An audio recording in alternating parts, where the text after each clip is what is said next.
श्री गुरु नानक देव जी बचपन से ही दयालु और परोपकारी स्वभाव के थे। उनका हृदय हमेशा जरूरतमंदों की सहायता करने के लिए तत्पर रहता था। एक दिन उनके पिता ने उन्हें 20 रुपये दिए और कहा कि इससे कोई लाभदायक व्यापार करो, लेकिन बालक नानक का मन मुनाफे के व्यापार में नहीं लगा। उन्होंने रास्ते में कुछ साधुओं और गरीबों को भूखा देखा।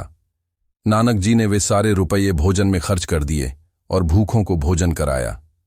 जब वे घर लौटे और पिता ने पूछा कि व्यापार का क्या हुआ, तो उन्होंने उत्तर दिया, यह था सच्चा व्यापार। उनके पिता को यह सुनकर क्रोध आया, लेकिन गुरु नानक की इस करुणा ने उनके जीवन की सेवा यात्रा की नींव रख दी।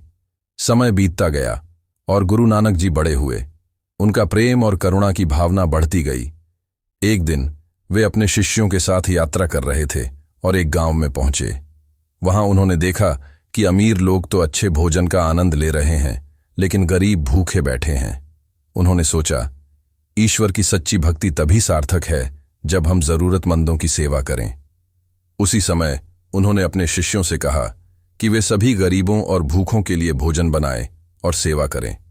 इस प्रकार भोजन को सेवा से जोड़ने की परंपरा शुरू हुई। गुरु नानक जी ने स्वयं भोजन बनाने में भाग लिया। उन्होंने आटा गूंथा, सब्जियां काटी और आग जलाने में सहायता की। जब भोजन तैयार हो गया तो सभी को प्रेम पूर्वक बैठाकर भोजन कराया गया। यह देखकर गांव के अमीर और प्रभावशाली लोग चकित रह गए। वे गुरुजी के पास आए और बोले, आप तो संत हैं, फिर रसोई में क्यों काम कर रहे हैं? गुरु नानक जी ने उत्तर दिया, सेवा ही सबसे बड़ा धर्म है। लेकिन उन्होंने यह भी परखना चाहा कि उनके अनुयायी कितनी सच्ची सेवा करते हैं। उन्होंने देखा कि कुछ लोग सेवा में पूरे समर्पण के साथ लगे थे, जबकि कुछ बस औपचारिकता निभा रहे थे। अगले दिन गुरु नानक जी ने अपने शिष्यों से पूछा, आज भोजन कौन बनाएगा? कुछ ने उत्साह से हाथ उठाया, लेकिन गुरु नानक जी ने कहा, आज वही भोजन बनाएगा जो सच्चे प्रेम और श्रद्धा से सेवा करेगा।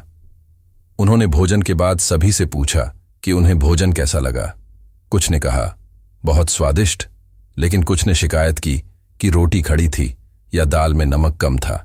गुरुजी ने मुस्कुराते हुए कहा, जिसने सेवा में प्रेम डाला उसका भोजन सबसे स्वादिष्ट बना। सेवा केवल हाथ से नहीं, हृदय से होनी चाहिए। एक दिन एक राजा को गुरु नानक जी के लंगर की प्रसिद्धि के बारे में पता चला। वह देखने आया और सोचने लगा, यह तो साधारण भोजन है, इसमें ऐसा क्या खास है? गुरु नानक जी ने राजा से कहा, राजा, तुम इस भोजन को प्रेम से खाओ, फिर इसका महत्व समझोगे। राजा ने जैसे ही प्रेम पूर्वक भोजन किया, उसके मन में अपार शांति का अनुभव हुआ। अहंकार कम हो गया और उसने प्रण लिया कि वह भी सेवा करेगा। गुरु नानक जी का यह लंगर आगे चलकर सिख परंपरा का अभिन्न अंग बन गया। उन्होंने कहा, सेवा वही है जहां कोई भेदभाव न हो। लंगर में अमीर गरीब, ऊंच नीच सभी को समान रूप से भोजन मिलता। इससे समाज में समता और भाईचारे की भावना बढ़ी। उनके शिष्य इस परंपरा को आगे बढ़ाने लगे और इसे पूरे देश में फैलाया। समय के साथ लंगर की महिमा पूरे भारत में फैलने लगी। लोग इसे न केवल भोजन प्राप्त करने का स्थान बल्कि आत्मिक शांति का स्थल भी मानने लगे। सेवा करने वाले स्वयं को भाग्यशाली समझते और हर कोई इस सेवा का हिस्सा बनना चाहता। इस परंपरा ने समाज में ऊंच नीच की दीवारें गिरा दी और लोगों को समानता का पाठ पढ़ाया। एक दिन एक स्वार्थी व्यक्ति लंगर में आया और भोजन किया, लेकिन उसने सेवा करने से इनकार कर दिया। गुरु नानक जी ने उससे कहा, भाई, जब तुम भोजन कर सकते हो तो सेवा करने में संकोच क्यों? वह व्यक्ति बोला, मैं राजा हूं, मैं सेवा के लिए नहीं बना। गुरु नानक जी ने मुस्कुराते हुए कहा, जो सेवा नहीं करता वह सच्चा राजा नहीं हो सकता। सेवा से ही सच्ची महानता प्राप्त होती है। यह सुनकर वह व्यक्ति लंगर की सेवा में लग गया। गुरु नानक जी के बाद उनके अनुयायियों ने इस परंपरा को आगे बढ़ाया। उनके बाद के गुरु, विशेष रूप से गुरु अंगद देव जी और गुरु अमरदास जी ने लंगर की व्यवस्था को और मजबूत किया। यह सेवा प्रथा न केवल जरूरतमंदों की भूख मिटाने लगी, बल्कि सभी को सेवा का महत्व समझाने लगी। धीरे धीरे यह परंपरा हर गुरुद्वारे में शुरू हुई और आज भी जारी है। आज भी दुनिया भर के गुरुद्वारों में लंगर सेवा जारी है। लाखों लोग इस सेवा का लाभ उठाते हैं और सेवा करने वाले इसे अपना सौभाग्य मानते हैं। चाहे अमृतसर का स्वर्ण मंदिर हो या किसी छोटे गांव का गुरुद्वारा, हर जगह लंगर निःशुल्क और निस्वार्थ भाव से चलता है। यह परंपरा हमें सिखाती है कि सेवा ही सच्चा धर्म है और सच्चे मन से की गई सेवा का फल अवश्य मिलता है। निष्कर्ष: गुरु नानक देव जी द्वारा शुरू की गई लंगर प्रथा न केवल भूख मिटाने का माध्यम बनी, बल्कि यह प्रेम, समानता और सेवा की सबसे बड़ी मिसाल भी बनी। आज भी यह परंपरा हमें प्रेरित करती है कि हम बिना भेदभाव के सभी की सेवा करें और मानवता का सच्चा धर्म निभाएं। सच्ची सेवा का फल। श्री गुरु नानक देव जी और लंगर प्रथा की प्रेरणादायक कहानी भाग 2। गुरु नानक देव जी की लंगर सेवा की ख्याति दूर दूर तक फैल चुकी थी। एक दिन एक दरवेश संत गुरुद्वारे आए और लंगर में भोजन किया। उन्होंने देखा कि हर व्यक्ति प्रेम से सेवा कर रहा था, लेकिन वे यह परखना चाहते थे कि यह सेवा कितनी निस्वार्थ है। उन्होंने गुरुजी से पूछा, क्या तुम्हारी सेवा बिना किसी दिखावे के की जाती है? गुरु नानक जी मुस्कुराए और बोले, सच्ची सेवा वही होती है जो बिना किसी स्वार्थ के की जाए। कुछ दिनों बाद एक धनी व्यापारी लंगर में आया और बोला, मैंने बहुत बड़े बड़े भोज करवाए हैं, यह लंगर तो बहुत साधारण है। गुरु नानक जी ने कहा, भाई, यह लंगर प्रेम और सेवा का प्रतीक है। यह भोजन केवल शरीर को नहीं, आत्मा को भी तृप्त करता है।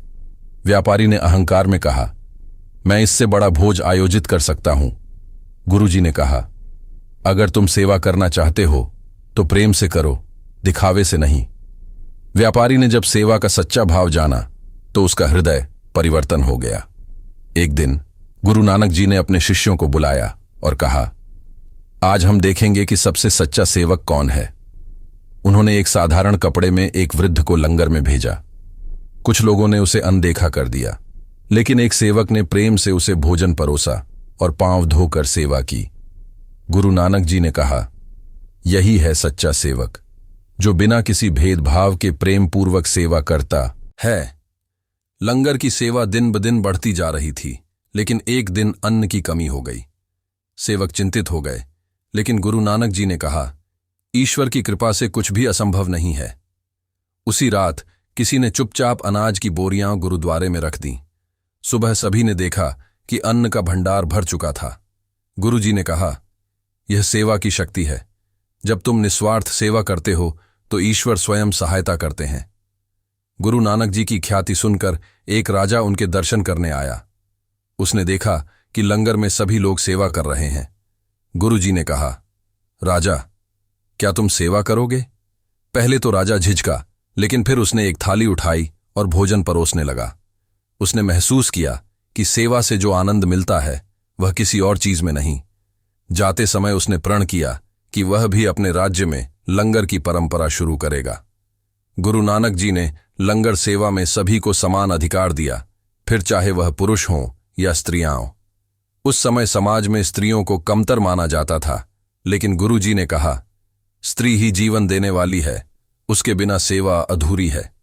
ये सुनकर स्त्रियों ने भी लंगर में बढ़ चढ़कर भाग लेना शुरू किया, जिससे समाज में समानता की भावना और मजबूत हुई। एक दिन एक अत्यंत भूखा व्यक्ति लंगर में आया। उसे बहुत जोरों की भूख लगी थी, लेकिन जब उसने देखा कि गुरु नानक जी स्वयं दूसरों को भोजन परोस रहे हैं तो वह रुका और सेवा में जुट गया। जब उसे भोजन मिला तो वह रो पड़ा और बोला, आज पहली बार मुझे एहसास हुआ कि सेवा का आनंद भूख से भी बड़ा होता है। गुरुजी ने उसे आशीर्वाद दिया और कहा, जब हम दूसरों की भूख मिटाते हैं तभी हमारी आत्मा संतुष्ट होती है। उस समय समाज में जात पात का गहरा भेदभाव था। कुछ उच्च जाति के लोग सोचते थे कि वे नीची जाति वालों के साथ भोजन नहीं कर सकते, लेकिन जब वे गुरु नानक जी के लंगर में आए तो उन्होंने देखा कि सभी एक पंक्ति में बैठकर भोजन कर रहे हैं। गुरुजी ने कहा, ईश्वर के घर में कोई छोटा बड़ा नहीं होता, सेवा के लिए सभी समान हैं। धीरे धीरे लंगर ने समाज में समानता की भावना को जन्म दिया। एक धनी व्यक्ति बहुत कंजूस था और कभी किसी की मदद नहीं करता था। एक दिन वह लंगर में आया और गुरु नानक जी से पूछा, मैंने सुना है कि यहां सेवा करने से हृदय निर्मल हो जाता है, क्या यह सच है? गुरुजी ने उसे सेवा में लगा दिया। कुछ दिनों बाद उसने महसूस किया कि सेवा करने से उसे अपार सुख मिल रहा है। उसने अपना धन भी लंगर के लिए दान कर दिया और कहा, अब मैं समझा कि सेवा ही सबसे बड़ा धन है। गुरु नानक देव जी के समय से लेकर आज तक लंगर सेवा निरंतर चल रही है। यह न केवल भूखों को भोजन देने का माध्यम है, बल्कि सेवा, प्रेम और समानता का प्रतीक भी है। अमृतसर के स्वर्ण मंदिर से लेकर दुनिया भर के गुरुद्वारों तक हर जगह यह परंपरा हमें सिखाती है कि बिना भेदभाव के सेवा करना ही सच्चा धर्म है। यह हमें याद दिलाती है कि जब तक सेवा का दीप जलता रहेगा, मानवता जीवित रहेगी। निष्कर्ष, गुरु नानक देव जी द्वारा स्थापित लंगर प्रथा केवल भोजन वितरण की व्यवस्था नहीं थी, बल्कि यह एक सामाजिक क्रांति थी। इसने समाज में समानता, सेवा और प्रेम का संदेश फैलाया। आज भी लाखों लोग इस परंपरा से प्रेरित होकर सेवा करते हैं। लंगर हमें सिखाता है कि जब हम बिना किसी स्वार्थ के सेवा करते हैं, तो ईश्वर स्वयं हमें आशीर्वाद देते हैं।